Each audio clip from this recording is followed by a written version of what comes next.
Hello, everyone. I'm Dr. Jitana Benton-Lee, Associate Professor and Director of the Nursing and Interprofessional Research Collaborative. I'm excited to guide you through one of my favorite topics, that is, how to transform your ideas into published scholarly work. Scholarly writing isn't just about putting words on paper. It's about shaping ideas into something that can inform, inspire, and improve nursing practice. From the very spark of a concept to seeing your work published, every step matters. Over the course of this session, we'll walk through those steps together so you can move from concept to publication with clarity and confidence.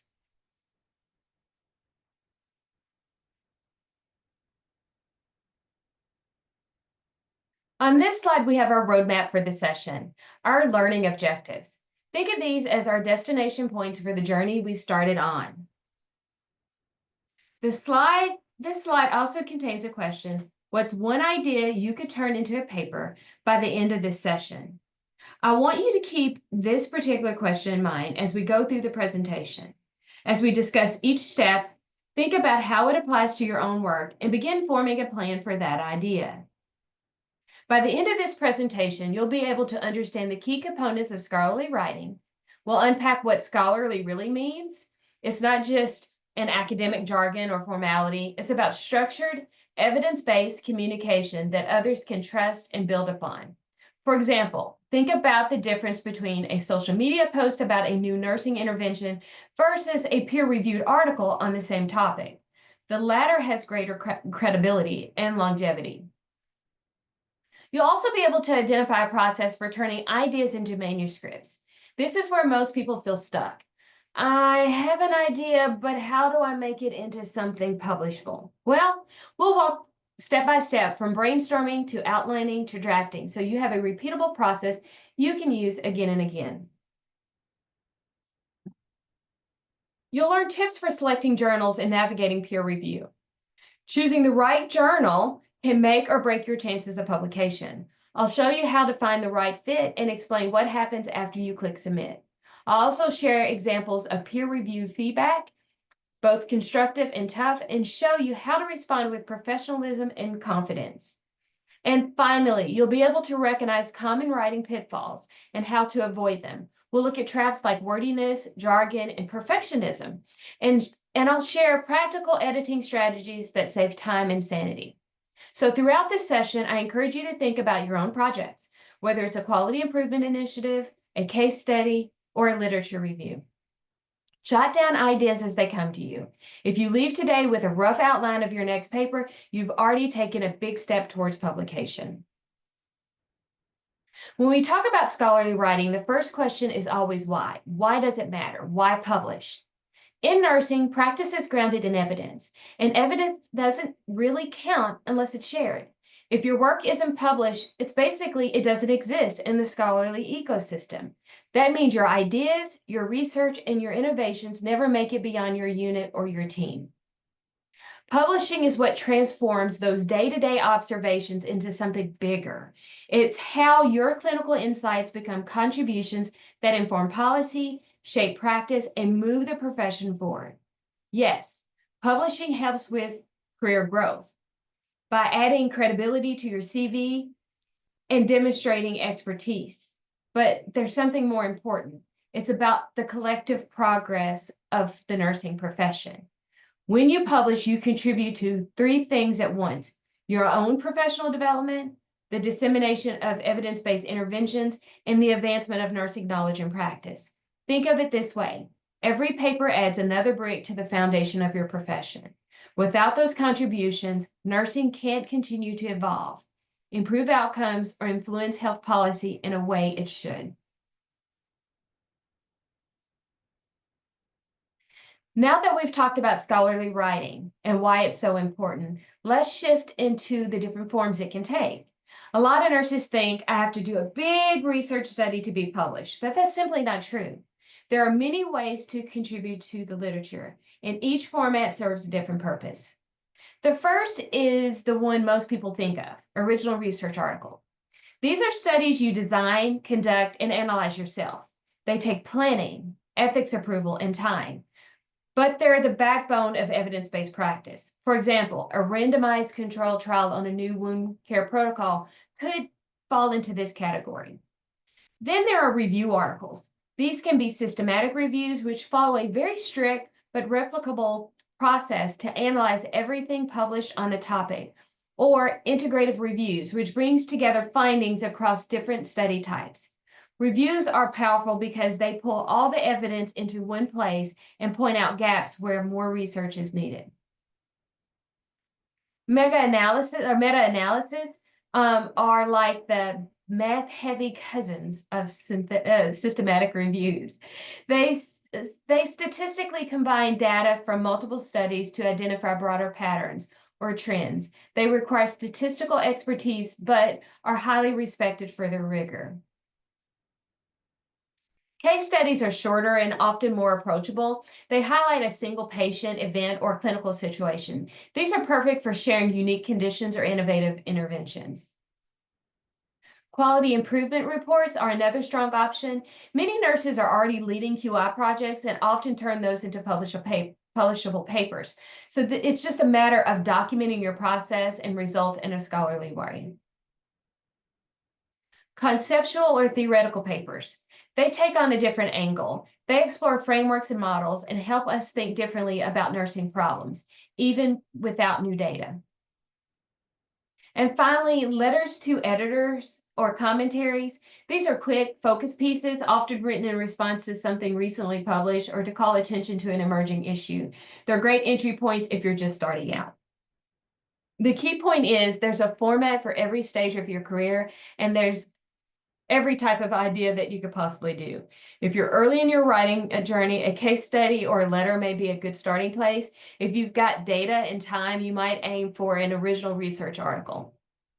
So here's something to reflect on. Which of these formats best fits the idea you're already thinking about? Sometimes choosing the right format is the single best decision that makes a difference between getting published or getting stuck. Okay, generating a manuscript idea. This is one of the spots where many people get stuck. I hear it all the time. I'd love to publish, but I just don't know what to write about. The truth is you already have topics sitting in your daily practice. You may just not be looking at them through a scholarly lens. So here's how to start brainstorming. Look for patterns in your work. What are reoccurring problems? Do you encounter certain issues over and over and over on your unit? For example, you may have noticed that discharge instructions aren't always fully understood, which could lead to readmission. That's not just frustrating, it's a potential paper. One helpful starting point is concept mapping. When you lay out your ideas visually, you often see connections you didn't realize were there that can turn a vague idea into the seed of a manuscript. Next, think about reflection. What issues keep surfacing in your clinical practice? What are the gaps? For example, maybe you notice that discharge instructions aren't always fully understood, like I mentioned before, and that leads to readmissions. But what can you do about it? What are some ways that you found? Were there any workarounds that you identified yourself, or maybe the staff is currently doing that may be a solution or a fix to the problem? Next, analyze. Go back to maybe a DMP project that you've done or any project that you've done in the past. Look at maybe thesis work you've done or maybe other people have done that you have found. These projects are often packed with valuable data and insights that can easily be developed into a strong manuscript or into a research project. Next, let's think about quality improvement projects you've been a part of. Many nurse-led QI initiatives, things like fall prevention protocols or standardizing wound care documentation, can easily be changed into a manuscript. Once you add some structure, it could be a publishable document. Next, revisit. You can revisit past conference posters, whether you did it or someone else, or a presentation, or maybe you have attended a presentation that triggered an idea of yours. If you've recently or already presented something at a professional meeting, you've got the foundation for paper. You just need to expand and structure it for publication. And then don't forget about your education. Your capstone projects, thesis work, even strong assignments can be published and submitted. I've seen students turn a course literature review into their first publication. And then don't underestimate the power of collaboration. Talk with colleagues, physicians, other interprofessional team members. Sometimes you'll discover overlapping interests or data you can analyze together, which strengthens both the scope and the credibility of your work. Finally, keep reading the literature with curiosity. Ask yourself what's missing, what's outdated. For example, if there's a review article from 5 years ago on telehealth and rural nursing, but your experience shows things have shifted dramatically in the past 5 years, you may have the perfect update to that article. So here's a practical tip I always give my students. Keep a scholarly idea journal. Whenever you notice a problem or a solution, or even just a small observation that feels important, write it down. Write it down. You may not be ready to turn it into a manuscript today, but when the time comes, you'll have a whole bank of ideas to pull from. And remember, great manuscripts often start with the very simple questions. Things like, what if? Or why do we always do it this way? Those are the little sparks that is needed. And those little sparks are often where the best scholarly writing begins. On this slide, we're focusing on writing style, because even the most groundbreaking research can fall flat if it's buried under unclear or clunky writing. Think of this as the part where you make your manuscript not just readable, but compelling. The slide lists 5 keys, and I'll walk you through each. First, write with energy. That means using active voice. Active voice is direct, confident, and keeps the reader engaged. For example, instead of writing, it was found that hourly rounding reduced falls, write hourly rounding reduced falls. One is lifeless and passive, the other has impact. Second, keep it clear. Avoid jargon and slang, because what makes sense on your unit may confuse readers outside of it. For example, instead of calling a patient a frequent flyer, say the patient had multiple recent hospital admissions. That's precise and professional. And while you're at it, cut the redundancy. If you've already made a point, you don't need to restate it 3 different ways. Third, be simple, be strong. Short words and short sentences almost always beat long-winded ones. For instance, don't say the intervention was effective due to the fact that. Just say the intervention was effective because that one word swap makes writing sharper, crisper, and easier to follow. Fourth, guide the reader. Think of transitions like road signs. They tell your reader where you're headed. Without them, the reader can feel lost. For example, at the end of your methods section, you might write, having outlined our study design, we now present the results. Simple, but it orients the reader perfectly to where they are and where they're going. And finally, edit like a surgeon. I mean, cut without mercy. Every sentence should earn its place on the page. Ask yourself, does this move my argument forward? If the answer is no, cut it. I once worked with a colleague whose first draft was 9,000 words for a 5,000 word limit. After 3 rounds of editing, not only did we meet the word count, but the paper became sharper and far more persuasive. Less really is more. So the big takeaways here is this. Clear, precise writing isn't just about getting published. It's about making sure your work can actually be read, understood, and applied in practice. Okay, so once you've chosen your idea, the next step is giving it a strong, clear structure. That's where I call it the IMRAD. So it is the introduction, methods, results, and discussion, how it comes into play. So the IMRAD model is the most widely accepted format in scholarly publishing. Journals love it, reviewers expect it, and it makes your paper easy to follow. Think of it as your roadmap, okay? So let's break it down section by section. The introduction sets the stage. I like to think of it as a funnel. You want to start wide with your introduction and then narrow down and then finally land on your aim. Start with the big picture, why this topic matters, what we already know from the literature, then narrow it down to your specific problem. And finally, with your purpose statement, with your purpose statement. For example, if your project is about reducing patient falls, you could start with national fall statistics, narrow it to your hospital numbers, and then close with your aim, which could be something like, this quality improvement project aimed to reduce patient falls on a 32-bed med-surgical unit by implementing hourly rounding. So that last sentence is your North Star, right? It guides the rest of your paper.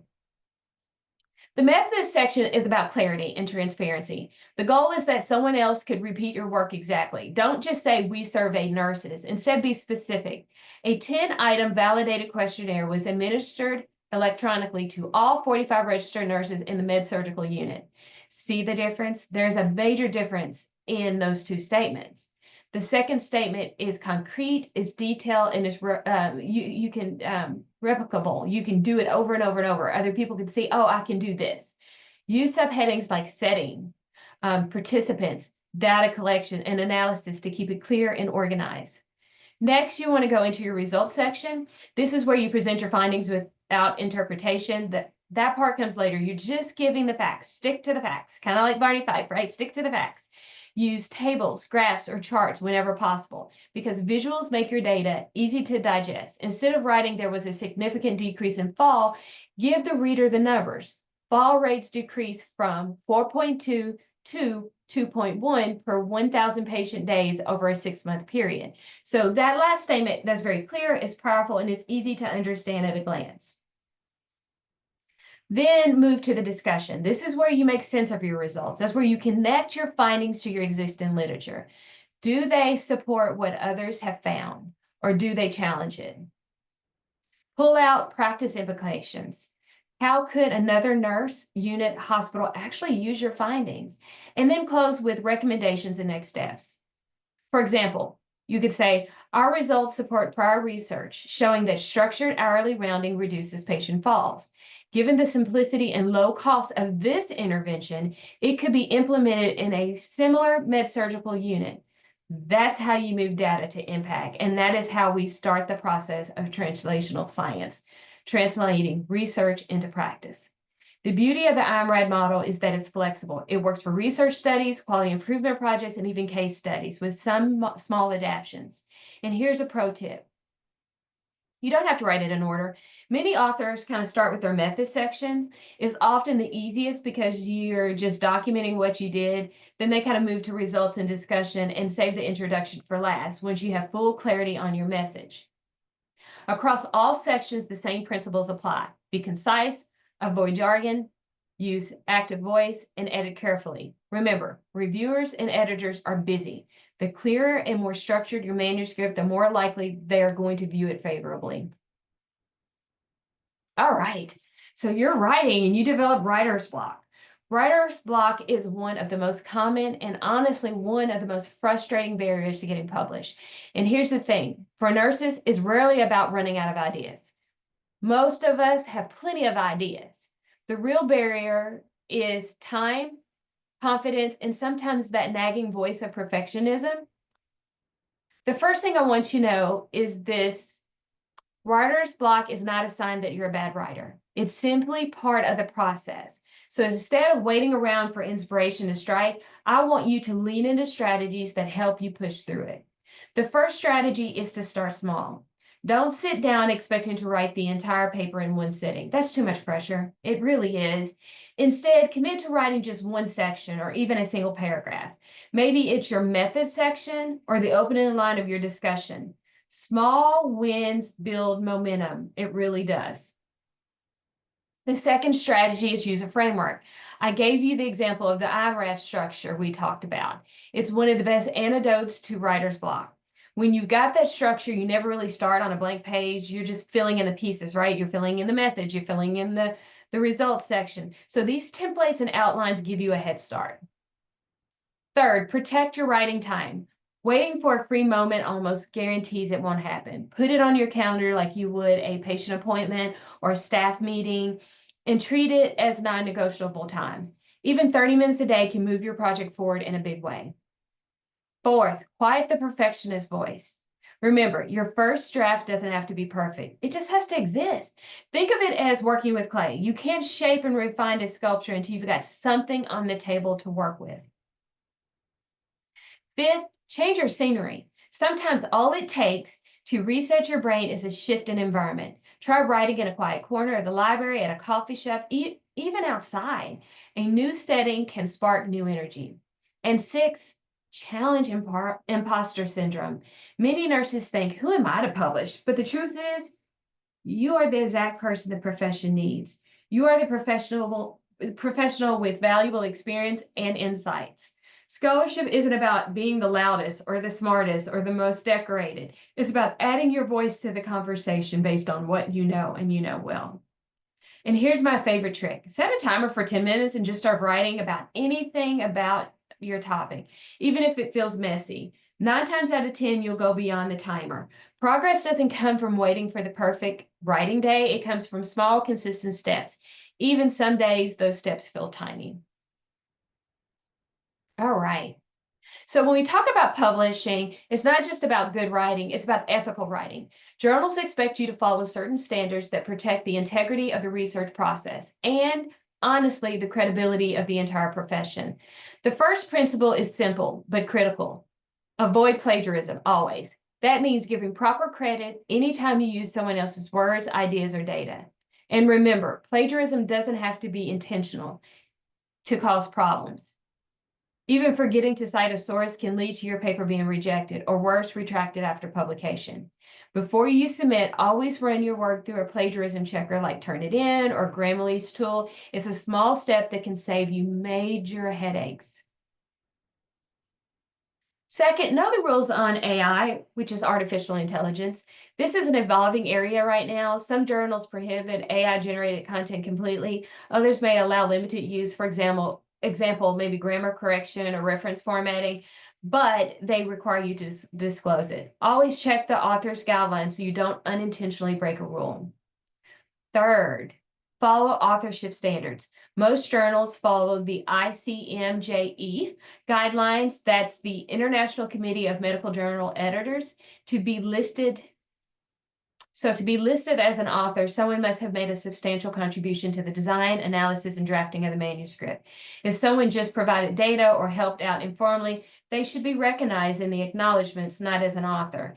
This protects the integrity of authorships and avoids disputes down the line. Fourth, disclose conflicts of interest. If you or your co-authors have financial ties, consulting agreements, or affiliations that could influence how your work is perceived, be transparent. Disclosure doesn't usually disqualify a paper, but hiding something definitely can.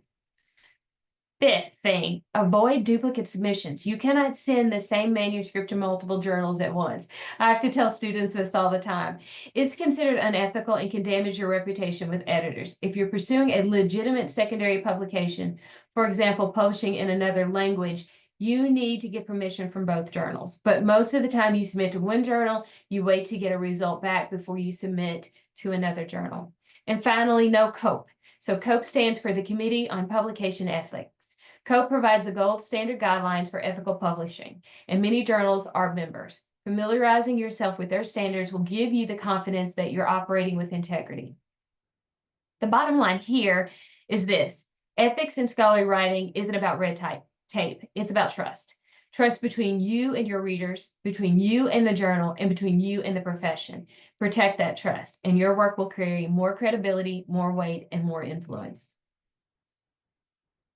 Okay, so when it comes to choosing the right journal, it's just not about sending your paper anywhere. It's about being really strategic. The right journal means your work actually gets read by the audience who needs it most, and where you will have the greatest impact. The first thing to check is the scope and the audience. Does the journal even publish in your area? If you've written about bedside nursing care and the journal focuses on biomedical engineering, it's not a match. Make sure the journal's scope and readership aligns with your topic. Second, look at credibility and peer review. Is the journal peer-reviewed? Is it indexed in places like PubMed or CINAHL or Scopus? Those are signs of legitimacy. Be cautious of red flags, like journals that promise rapid publication for a high fee. Those are often predatory journals, and publishing there can hurt your credibility. Third, consider impact and reach. Impact factor isn't everything, but it does tell you how often articles in that journal are cited. Also, think about whether you want open access, which is where anyone, anywhere can read your paper, or a subscription-based journal, which might mean a smaller but more specialized audience. Finally, check for practical fit. Every journal has rules, such as word limits, article types, and turnaround times. Some accept research studies only, others welcome case studies or quality improvement projects, and acceptance times can vary. So some journals publish in a few months, others can take over a year. So you need to know the fit and whether it fits you and what you're looking for in your career and in your life. So here's my pro tip. If a journal looks too good to be true, probably is, okay? So if it's fast, it's cheap, it's guaranteed, or maybe it's extremely expensive, it's probably too good to be true. So you want to stick with those reputable journals where your work will be valued and trusted. All right. So choosing the right journal starts with pinpointing your focus group. What is your niche, right? Ask yourself where your work truly lives. Is it in general nursing? Perhaps a specialty journal like critical care, oncology, or pediatrics? Or maybe you need an open access venue that maximizes reach but may involve fees, or maybe a professional organization journal such as the ANA or Sigma Theta Tau that already speaks to an engaged audience in your topic area. So you want to make sure that you're pinpointing where to send things. Next, you want to scan the landscape. So I always tell people to head to CINAHL, which is the biggest search engine for nursing, produce empirical evidence journal articles. So you're talking about CINAHL, ProQuest, PubMed, even Google Scholar if you want a wider net.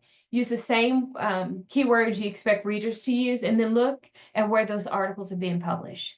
That quick sweep will give you a realistic short list of journals that already welcome work similar to yours. Then weigh reach versus reality. Check indicators such as journal citation reports, Scopus, Journal Rank, or Web of Science to understand visibility and citation patterns. High impact titles offer broad reach, but tend to be more competitive and slower to publish. A well-targeted specialty journal may get your work read and used faster. Also decide whether open access or subscription better matches your goals and your budget. And then finally, know the gatekeepers. These are the publishers, right? So browse major publishing sites such as Wiley Nursing, Springer Nursing and Health, Elsevier Nursing, and Sage Nursing. Filter by specialty, review some of the recent issues that are there, confirm submission requirements, and you'll quickly see the article types they prioritize, the typical word limits, and the turnaround norms. We call that the author's guidelines, which we'll talk about on the next slide. The bottom line, balance fit, audience, and feasibility. Pick the journal where your paper won't just be accepted, it will actually be read by the people who can put it into practice. All right, so now you found a journal. You think it's the perfect fit, wonderful. But here's where a lot of authors stumble. Finding the journal is only half the job. The other half is making sure your paper is fully prepared to meet the journal's expectations. Think of it as boarding a plane. You can't take off until you've cleared every checkpoint. The first checkpoint is to confirm the fit. Revisit the journal's aims and scope, and flip through recent issues. Does your paper look and sound like something they would publish? If you can't imagine your work sitting alongside those articles, you may need to refine your focus before moving forward. Next, follow the rules. And I mean, follow the rules line by line. The author's guidelines aren't suggestions, they're the requirements. Word limits, reference tables, reference styles, formatting, abstract structure, file formats, every detail matters. Editors can spot the rule breakers instantly, and skipping these details can get your paper rejected before it's even reviewed. The third checkpoint is reporting standards. Match your project to the right guideline. For clinical trials, it's CONSORT. For quality improvement, it's SQUIRE. And for case reports, it's CARE. These checklists are like roadmaps. They help you avoid leaving out key information reviewers will be looking for. Checkpoint 4 is your title and abstract. Keep your title clear and searchable. Save the clever word plays for somewhere else, right? Databases and readers want straightforward titles that can tell them exactly what they're about to read. And for the abstract, stick to the journal's required structure and use keywords people are actually searching for. Checkpoint 5. is the extras, right? So ethics statements, permission for images, disclosures, and high quality figures are sometimes asked for by journals. If you miss any of these, your submission could stall. So you want to make sure that you have all the extras. Checkpoint 6, the cover letter. Keep it short and professional. Explain what your article is, why it fits their journal, and why it matters to their readers. If you have suggested reviewers, this is where you can mention them as well. And then finally, have a plan B. Okay, you need to have a plan B journal ready. Even the greatest papers get rejected. If you've identified a second choice ahead of time, you can reformat and resubmit quickly instead of letting your manuscript sit in a folder for months. Bottom line, publishing is like air travel. You only take off once you've cleared every checkpoint. The more carefully you prepare now, the smoother your flight to your publication will be. Okay, so you've submitted your paper and it goes out for peer review and you get the results back. So it's going to come back with feedback. It will always come back with feedback. And sometimes that feedback can be tough. But remember, peer review is not a personal attack. Peer review is one of the most valuable and sometimes one of the most valuable parts of the publication process. It's where experts in your field take the time to give you feedback before your work goes out into the world. And while it can feel intimidating and like an attack, if you handle it well, it will only make your paper stronger. The first thing to remember is to approach feedback with a growth mindset. Even tough comments are usually aimed at improving your work. Reviewers are essentially your free consultants. They're giving you their time and expertise. So think of them as partners and not critics. Second, read all the feedback carefully, but don't rush to respond. Your first rejection might be defensive, and that's completely normal. Instead, step away, come back later, and read the comments with a calmer perspective. You'll often see the value in what's being suggested once the initial sting wears off. Third, respond systematically. Most journals require a point-by-point response letter. That means going through each reviewer's comments and addressing it directly. To do that, thank them, explain what you changed or why you disagree, explain respectfully why you didn't make that change if you disagree. For example, if a reviewer says, clarify your sample size calculation, you could write, thank you for your detailed feedback. I revised the methods section to include the formula used for calculating sample size, along with the assumptions and references supporting it. So you're showing that you're looking at the work and you're considering what they're saying. Fourth, make your changes easy to find, okay? Editors are busy people. Use track changes or highlight your revisions so they can immediately see what's been updated. Fifth, remember, you don't have to agree with everything. You really don't. It's okay to respectfully disagree as long as you provide evidence or a clear rationale. But choose your battles wisely. If a comment is reasonable and won't hurt your paper, it's often best to adapt it. And finally, express appreciation. Close your response letter with a short thank you to the reviewers and editor. A little professionalism goes a long way and builds goodwill for the future. Here's the bottom line. Peer review is not a hurdle to get over. It's a collaborative process that helps make your paper the best version it can be. When you respond thoughtfully, you not only improve your current manuscript, you also build credibility for the next time you submit. All right, resources for writing and publishing success.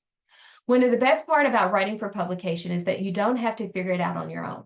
There are so many resources designed to support you, whether you need help with structure, editing, or just staying motivated. Let's start with style and formatting guides. In nursing, the big one is the American Psychological Association, the APA 7th edition manual. This is your go-to for citations, references, headings, and overall structure. You'll also find great tutorials, sample papers, and quick tips at apastyle.apa.org. And also, don't forget, not every nursing journal uses APA. Some may prefer AMA or MLA, so always double check your journal's requirements. Next, there are tools that make writing process easier. Grammarly can help with grammar, clarity, and even tone. It's like having a second set of eyes on your draft. For references, EndNote and Zotero are lifesavers. Instead of spending hours fixing citations, these tools format them for you in seconds. There are also learning resources to guide you. Nurse, Author, and Editor is a journal dedicated to practical advice for writing and publishing in nursing. Many universities also have writing centers that offer free online guides or even one-on-one consultations. And Purdue OWL remains one of the most accessible free resources for grammar and APA style. Finally, don't overlook the power of writing communities. Join a writing group, whether in your workplace or a professional organization or online. This gives you both accountability and encouragement. Sometimes just knowing that someone's going to ask you once a week, so what did you work on this week, is enough to keep you motivated. The bottom line to this slide is this: publishing is a skill. And like any skill, it gets easier with the right tools and support.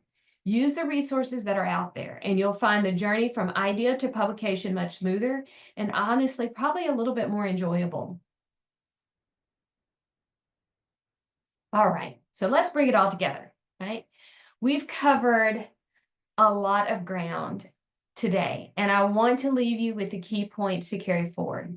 First, scholarly writing matters. It's not just about adding a line to your CV. It's about advancing nursing knowledge, strengthening our profession, and making sure your voice is part of the conversation. If your work improves practice, solves a problem, or sparks a new idea, publishing ensures that others can learn from it. Second, follow the process. Start with a clear idea, choose the format that fits, and use the IMRAD to structure your paper if it's appropriate. Pair that structure with strong writing practices, such as active voice, clarity, and precision, to make your work easy to read and impactful. Third, be strategic with journals. Match your topic to the journal's audience and scope. Look at where similar work is being published and always have a backup plan. The goal isn't just to get accepted, it's to be read by people who need your insights most. Fourth, keep your momentum. Writer's block happens.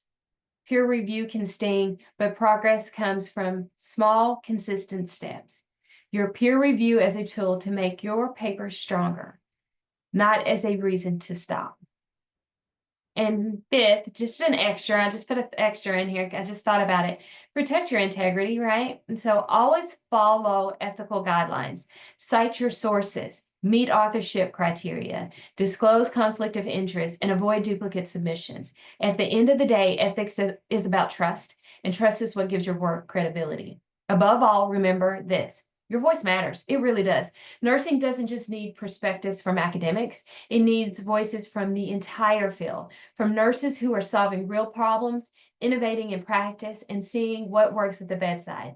Don't keep that knowledge to yourself. Write it, share it, publish it.